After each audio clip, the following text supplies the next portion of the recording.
Well, hey, everybody. Happy Sunday to you. Thanks for being here on May the 4th. I feel like I need to share this. May the 4th. I had a Millennium Falcon. Ryan mentioned, did you have any, Star Wars stuff when you were younger? I had a Millennium Falcon, one of the original ones. Took the whole top of it off. It was just awesome. Awesome. And my mom, in a moment of weakness, gave into the dark side and put that thing in a yard sale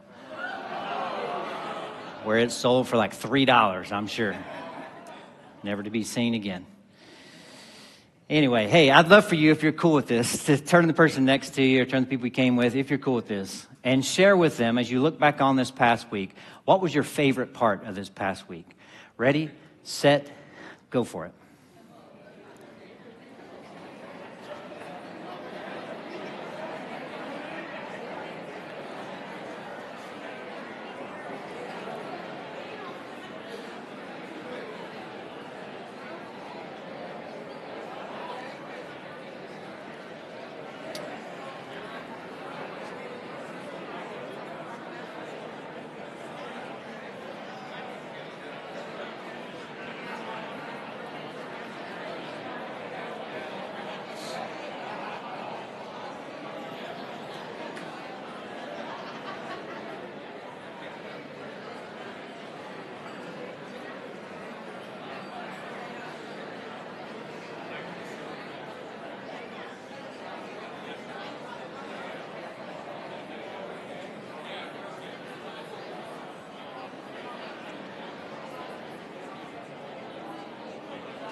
All right, well, this week and next week, we're actually going to look at one of the greatest stories in the Bible, and it's a story that Jesus told, and it's one of the most revered stories that Jesus ever told. It's so rich and so layered and so good that I've heard it referred to not just as, the greatest story in the Bible, not just the greatest story that Jesus ever told, but the greatest story that's ever been told anywhere by anyone at any time.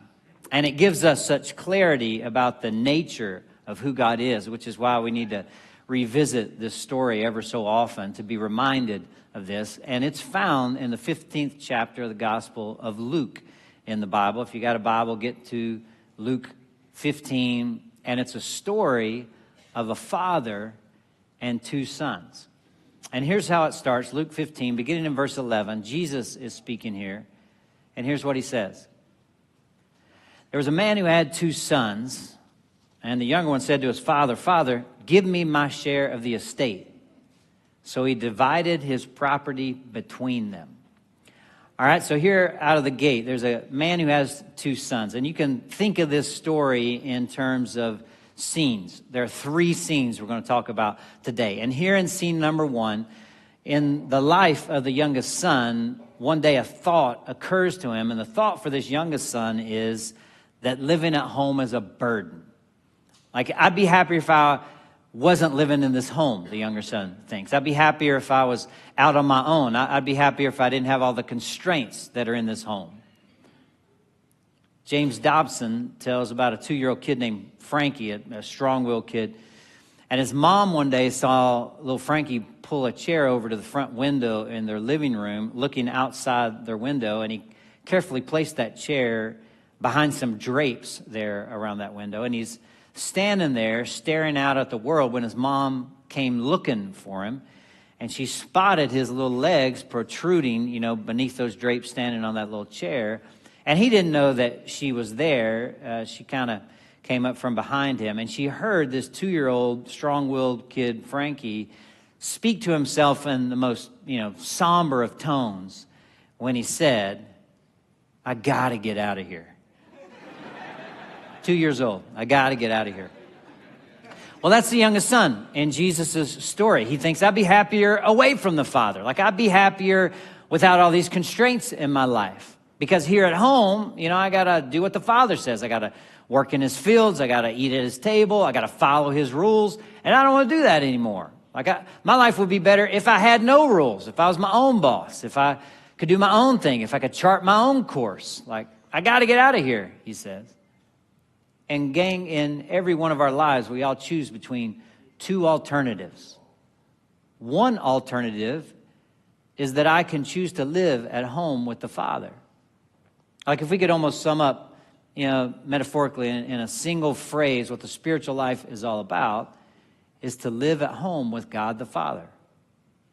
When I live at home with God the Father, I invite God to be with me all day. I'm in constant communication with him. When I'm at home with God the Father, I want to know the Father. I want to know everything about the Father. When I'm at home with God the Father, I tell him, like, anything that displeases you, I just want to get rid of that in my life.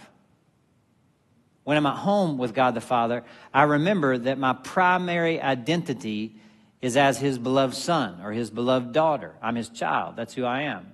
So I'm not easily threatened or made anxious. I'm not easily discouraged. Like, when problems or challenges come, I know that he's right there with me and he's for me always. That's God's deepest desire, that you and I should live at home with him, with God the Father. But there's an alternate way to do life, and that's to choose to not be at home with the Father. Like, I don't want to live at home with him. I don't want to talk to him or be reminded of him. I don't want to walk in his ways or follow his lead. I have no interest in what he wants for me in my life. And we get to choose this, one of two alternatives. And every single one of us will come to a time when we think, I'd be happier if I could just go my own way, do my own thing. Well, this younger son says, my life would be a whole lot better if I could just get out of here. I got to get out of here. And so he decides to leave. Now, in verse 12, it's pretty brazen in what he does, because in verse 12, the younger son says to the dad, he says, Father, give me my share of the estate here. Now, it's really important we understand the nature of this request. Like, when does anyone get an inheritance? When does anyone get an inheritance? Yeah, when the one giving the inheritance dies. See, this is not a story of a young man who's out to appropriately assert his independence and explore the world. It's not that kind of story. This request essentially means he wants his father to die. The son comes to his father and says, I want what's coming to me when you die, but I don't want to wait that long to get it. I want to live as if you were already dead. Now, the folks listening to this story would have been blown away by this. This is so brazen, because this son is saying, hey, Dad, I want your stuff, but I don't want you. I want your things, but I don't want you. My relationship with you has just been a means to an end, and I'm tired of it all. I want what I want, and I want it now. Now, in some ways, the most remarkable part of the story is what comes next, because the father allows the son to leave. The father takes what rightfully belongs to himself, like what will sustain him in his old age, and the father freely gives it to his son. And you understand, he doesn't have to do this. No normal father would ever do such a thing. But this is no normal father that Jesus is describing. And Jesus' listeners wouldn't expect this at all. See, Jesus is telling us here that there is a God who gives freedom to his children, even when that freedom will cause him immense pain. And you understand this. I mean, you can't make someone love you or want you. And it's no different with God. He cannot make you against your will to love him and want a relationship with him. God will not force himself on you. So he gives us freedom to choose a relationship with him or to walk away from a relationship with him. And this father does the same. He gives the younger son the freedom. See, to Jesus' listeners, this would have been incredibly shocking. And this is the part where we need to hear this story with fresh ears. I know some of you know this story very well. Some of you may be hearing it for the very first time, but we need to hear it with fresh ears. Because not only does the father not have to do this, no normal father would ever do such a thing. They would have never heard of a son asking for such a request, and they would never dream of a father responding like this father does. The father allows his son to leave. It's part of what's remarkable about this story. Now, this leads to scene number 2. If you look at verse 13, that's where scene number 2 takes off. Not long after that, the younger son got together all that he had, set off for a distant country, and there squandered his wealth in wild living. After he had spent everything, there was a severe famine in that whole country, and he began to be in need. So he went and he hired himself out to a citizen of that country who sent him to his fields to feed pigs.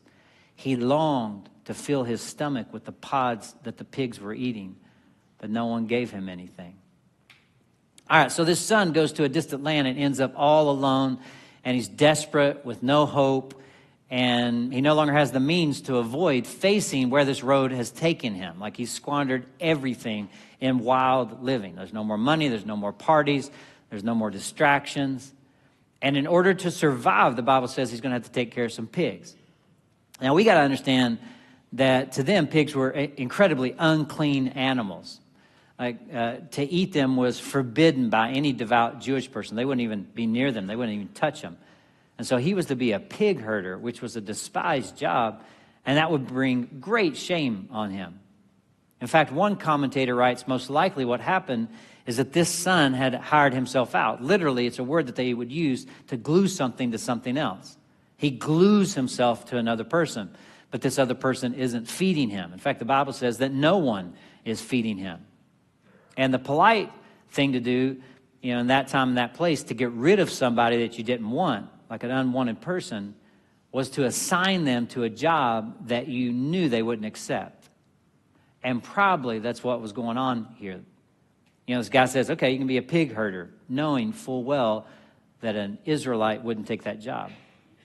But this kid is so desperate now. And then comes verse 17. And in verse 17, Jesus says that in his pain, he came to his senses. In his pain, he realizes how stupid he's been, how foolish he's been. And so he comes to his senses, and he comes up with a plan. And his plan is, he decides, I'm going to go back home, and I'm going to compose a little speech. Now, I don't know if you've ever had a real important conversation coming up, like maybe a job interview, or maybe you're going to ask somebody out on a date or something like that, and so you're a little nervous, and so you compose a little speech, and then maybe you practice that speech to yourself, maybe even in the mirror. Anybody ever done something like that before? Yeah, a few of you have, for sure. I remember composing a little speech one time back when I was still living with my parents. I'm the youngest of 3 sons, and I'll never forget when I was in high school, my older brothers had already gone away to college. So I was the only kid in the house. And one spring, my parents decided that they were going to go on a cruise for like 10 or 12 days, So they were going to be gone for almost 2 weeks. And they literally came to me and gave me some money and said, listen, we're going to be gone for a couple weeks. Take care of the dog. You might want to eat out a lot. Like, I was a responsible high schooler, but it seems a little crazy to me when I look back on it now. But the day my parents left, I invited a couple of my friends over to my house because, my parents are gone and we can do what we want. And so I call Roger and Neil, and they roll on over. And my dad was a stereo nut. Like, he had all this great stereo equipment. And the prize of his stereo were these Polk audio speakers. These Polk audio, I don't know if they're monitor 10s or monitor 12s there. And they would just kick it. I mean, they would crank. And they were sort of the crown jewel of his possessions. It's definitely the most expensive thing that he owned inside the house there, these Polk audio speakers. And so Roger and Neil, they come over on day 1. And again, this is like, mid to late 80s. And so we turn on some, Bon Jovi or Van Halen or Bobby Brown or Wham. I don't know. And it's pumping out of these incredible Polk audio speakers of my dad's. And I mean, it's thumping, like the house is shaking a little bit. You can hear it out on the street. And then all of the sudden, boom, they stop working. And we tried everything. Like, nothing's coming out of them. We reset everything. We unplugged everything. We turned all the power off back on. We tried everything, but it was to no avail. And I thought, man, I'm in trouble. I just blew my dad's most prized possession. And so I start thinking, like, maybe I could take the cash that they gave me for food and purchase a new pair of speakers somewhere, but it wasn't nearly enough money. And then I thought, well, maybe I could sell the dog, but that wasn't enough either. I was like Ferris Bueller running the car in reverse, trying to figure out a way to replace these speakers before, my dad got home. But then I came to my senses, and I decided I'm going to fess up. I'm going to tell my dad exactly what happened, that Roger and Neil broke his speakers. No. I did come up with a speech, though, and I did rehearse that speech. And that speech was something like, Father, I've sinned against heaven and against you. I'm no longer worthy to be called your favorite son. Just make me like one of your other sons, I blew your speakers, something like that. And I knew exactly when they were coming home. And so I met them right away when they came in the door. And sort of after the initial greetings took place, I said to my dad, I said, Dad, I'm really sorry, but I blew your speakers. And I'll do whatever I got to do to repay you for them or replace them. I'm really, really sorry. However long it takes, I'll purchase you a new pair. And my dad looked at me, and we were in the room where the speakers were, and then he looked at the speakers, and then he looked back at me, and he looked back to the speakers, and he walked over to the speakers, and he reached behind the speakers, and he popped out a fuse that hitherto I did not know existed. He walks into the kitchen, goes into the cabinet, gets a new fuse, comes right back in, plops it into the speaker, looks at me, kind of half smiled, and then walked straight out of the room. He didn't say a thing. And I thought, kill the fatted calf.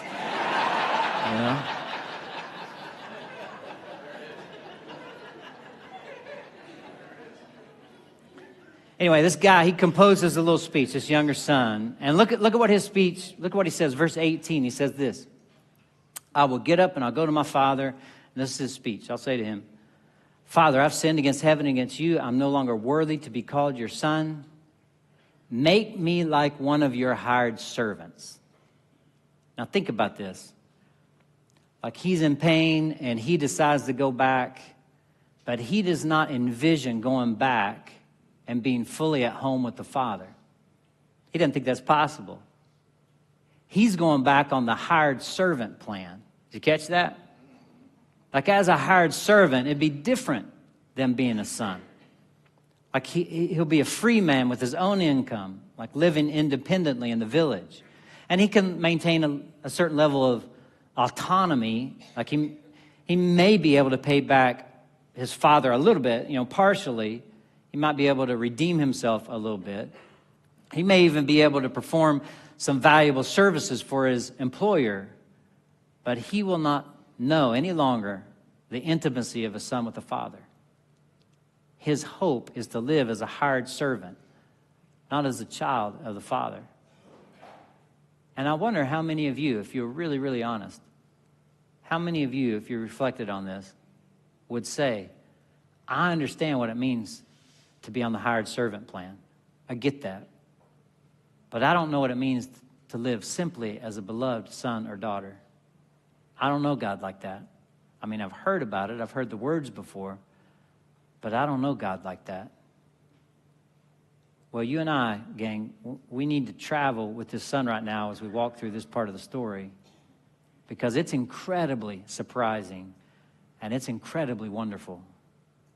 This leads to scene 3 because this desperate, starving boy makes the long journey back to his village, and he's practicing that speech over and over and over again all along the way, and he is utterly crushed by his defeat. And he knows what to expect when he goes back to the village. Like he's going to face hostility and open humiliation, and he knows it. And he'll face it not just from his father and his father's household, but he'll face it from the entire village. And when this younger son, he reaches the outskirts of the village, word spreads from one house to another, and they're like, oh man, the kid is back. Can you believe it? The kid is back. The younger kid is back. And he's so skinny, you can hardly recognize him. And he's lost everything that belonged to his father. And what that meant was that the money from the lands that belonged to his father ended up going to the Gentiles. And land was such a precious thing that they actually had a ceremony. Like if you lost property, a great deal of money or land to the Gentiles, there was a ceremony in which you would be essentially cut off from the village and the community and your people. And this son knew all about this. See, Jesus' listeners knew all about this. So He knew to expect this when he came back. And of course, the Father knows what will happen too. Like if his son comes back, as soon as he comes into the village on his way home, he's going to be mocked and taunted and maybe even physically beaten or abused by this village that he scandalized. And so this son comes up the street, and the people are gathering for this climactic moment in this incredible story. And then Jesus says this, "But while he was still a long way off, his father saw him and was filled with compassion for him." And then comes one of the most wonderful phrases in the entire Bible, what Jesus says about the Father. "And he ran to his son." Understand, a Middle Eastern nobleman never ran. It was a violation of dignity in those days. Aristotle, you know Aristotle, a great Greek philosopher, he wrote, "Great men never run. Great men are run to." People run to them. Running is done by other people. It's done by children. It's done by those who are desperate or needy or just too eager or maybe just afraid. But fathers, noblemen, owners of estates, they never ran. But this one does. Do you see? Jesus is saying, this is the heart of God. A.W. Tozer said, what comes into our minds when we think about God is the most important thing about us. And I know a lot of people really struggle with this idea and this concept in the Bible that God is a father. They get tripped up by that. But realize, though, that Jesus, more than anyone in history, called God Father. He was the first person to address God as Father. And every single time, except for one, that he ever addresses God in the Bible, he addresses him as Father. And this idea of God as a Father, like earlier on in the Bible, in the Old Testament of the Bible, was very, very rare. But Jesus, he lifts this up, and he defines what he means by it. He defines what he means by Father. And what Jesus does here is he gives us a Father unlike any other father of that time, easily. Like his emotional abandon, his generosity, his willingness to receive the agony of rejected love. Jesus is saying to you and to me, he's saying, look, I'm sorry, that you have an idea of father, or maybe you had a father that was rigid or cold or hard. But my Father's not like that, he's saying. For all his power and his authority and his majesty, he's also loving and compassion. He's suffering. He's longing for your love. He loves you. Jesus brought together traits and attributes, the meekness and majesty of God, the power and tenderness of God. And he said, that's who God is. And no one had ever described God in those ways. Do you see, Community Christian Church? Jesus is saying that's the heart of God. This Father's heart is so full that he forgets everything.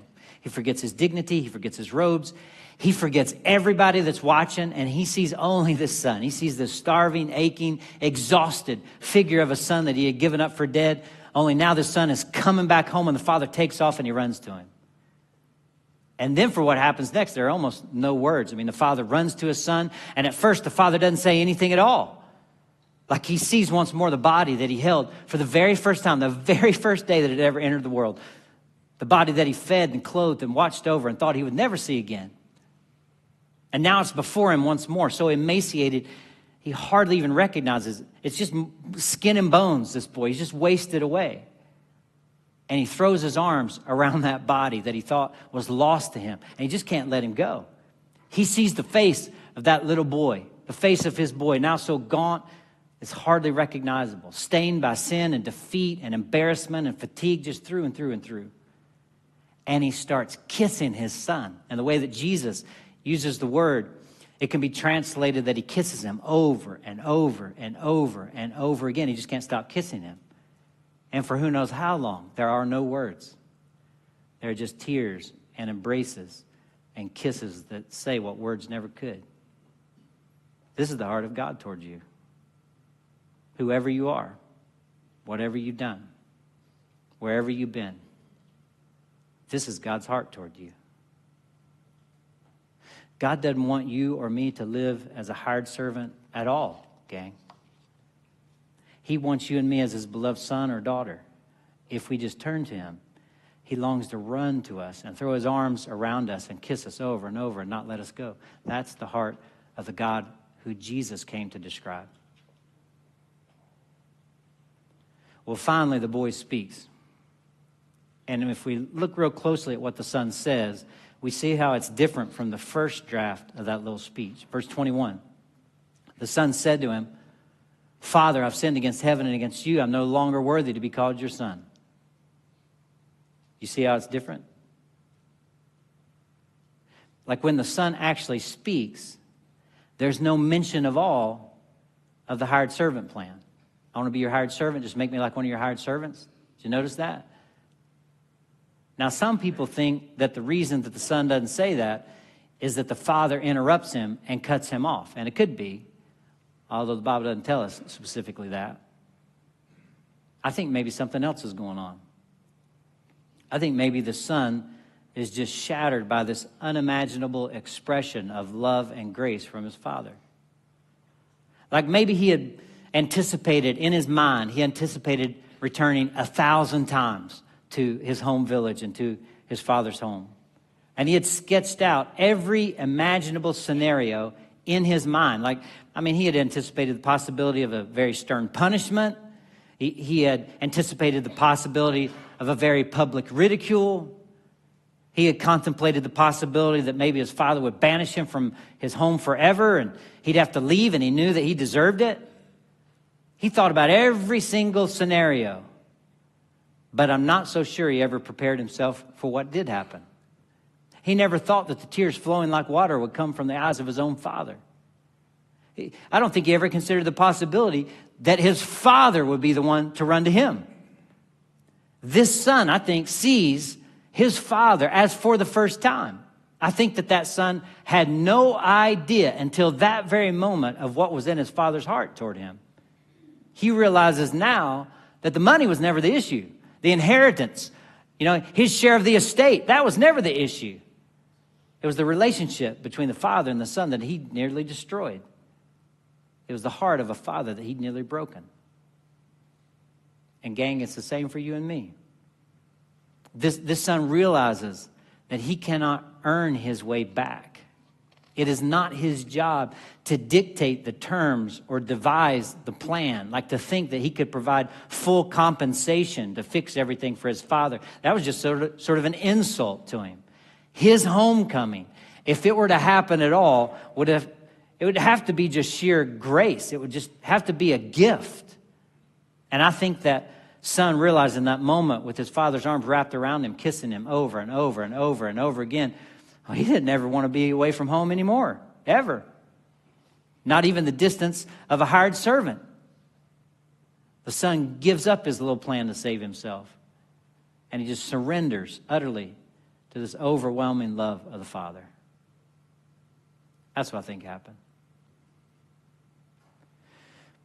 Well, his father wants everybody to know, like the whole village to know, even the whole world to know that his son is fully restored. And so the dad says, get the best robe. The best robe would have been his robe of honor. He says, put a ring on his finger. That's a sign of authority. Put shoes on his feet. That's a sign of a free man. And this is what he's saying through all this. He's saying, I'm not going to wait for you to clean yourself up. I'm not even going to wait for you to take a bath. And I'm certainly not going to wait for you to prove yourself.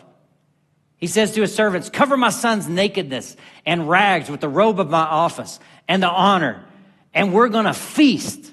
He says, you're not going to earn your way back into this family. I'm bringing you back.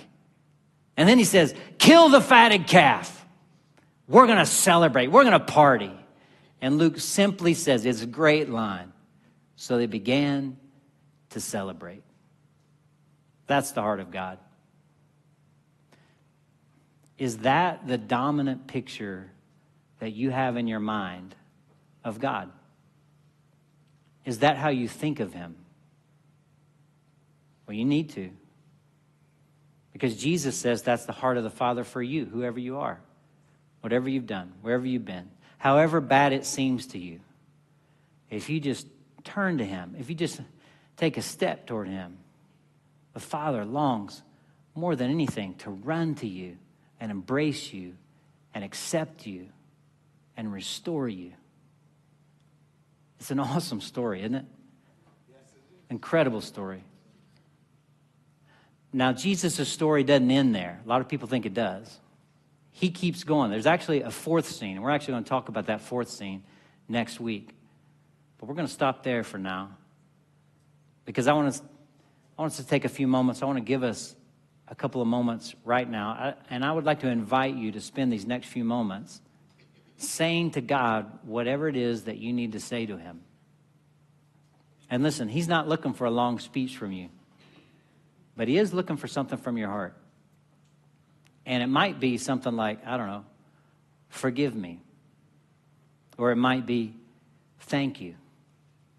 Or maybe you just need to listen for how much the Father loves you. Whatever it is, we're going to take some time right now, and we're going to remember through communion, what we do every single week, that he paid the ultimate price so that you and I could be restored and you could know his true heart toward you. What we do is we take some bread and juice, a little bit of bread and juice in these individually wrapped packets in the back. If you didn't get one, you can get one here in just a second. But we remember Jesus, who paid the price on the cross so that we could come home to the Father, so that we could know the Father's heart. Let's take a few moments right now, and let's celebrate communion together. Have a good week, everybody.